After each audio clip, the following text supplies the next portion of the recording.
நீ வீட்டுக்குள்ளார உள்ள வரும்போதெல்லாம் சலாம் சொல்லிவிட்டு உள்ளே வர வேண்டும்.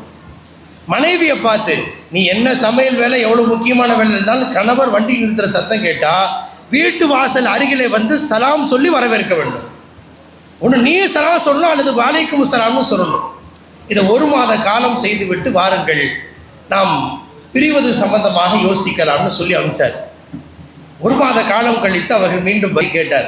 லாகூரில் நடந்த நிகழ்ச்சி, அது பிரபலமான நிகழ்ச்சி. அப்போதைய பத்திரிகையில் பிரபலமாக இணையதளங்களில் கூட நீங்கள் தேடி பார்த்தால் கிடைக்கும். இப்படி சொன்ன உடனே தயவு செஞ்சு நாங்கள் சொன்னதை வாபஸ் வாங்கினா நாங்கள் சந்தோஷமாக வாழ்கிறோன்னு. என்ன நடந்துச்சு அப்படின்னா, அஃபலாதுல்லுக்கும் அதா ஷைஇன் இதா ஃபஅல்துமூஹு தஹாபபத்தும் அஃஷுஸ் ஸலாம பைனக்கும். உங்களுக்கு மத்தியில் பிரியத்தை ஏற்படுத்துகிற ஒரு விஷயத்தை நான் சொல்லட்டுமா என்று ஸல்லல்லாஹு அலைஹி வஸல்லம் என்ன சொன்னார்கள் தெரியுங்களா? சலாம் சொல்லுங்க, கல்புல மஹப்பத் வரும்.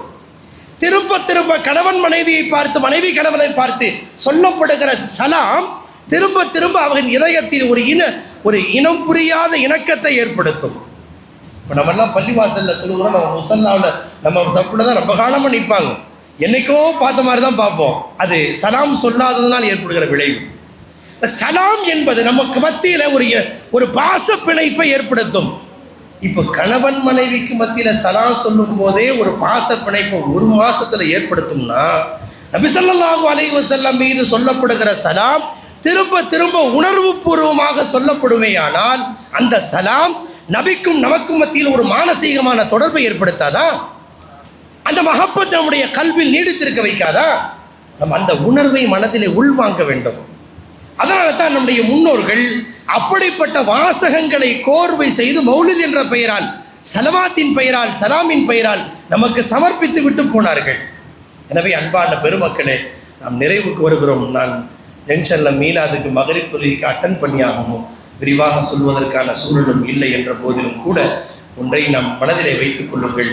நபி ஸல்லல்லாஹு அலைஹி வஸல்லம் மீதான சலவாத்தும் சலாமும் இந்த உம்மத்தினுடைய கடைக்கோடி சிறார் முதல் வயோதிகம் வரை அத்துணை பேரின் வாழ்க்கையிலையும் ஒவ்வொரு நாளும் நிமிடமும் நொடியும் அது பழக்கப்பட்டு போய்விட்டது என்று சொன்னால் அந்த சலவாத்திற்கென்று ஒரு பரக்கத்து இருக்கிறது.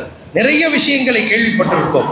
சலவாத்தின் பரக்கத்தினால் மரண சக்தி கூடுகிறது, சலவாத்தின் பரக்கத்தினால் பொருளாதாரத்தில் அபிவிருத்தி ஏற்படுகிறது, சலவாத்தின் பரக்கத்தினால் யுக்ஃபா ஹம்முக்க வயுஃபர் தம்புக்க, கவலையை போக்குகிற மாமருந்து என்று சலவாத்தை தான் உபை இப்னு கஅப் ரலியல்லாஹு சொன்னார்கள் ஸல்லல்லாஹு அலைஹி வஸல்லம். அதாவது அவங்க கேட்ட கேள்வி, நான் என்னுடைய டைமில்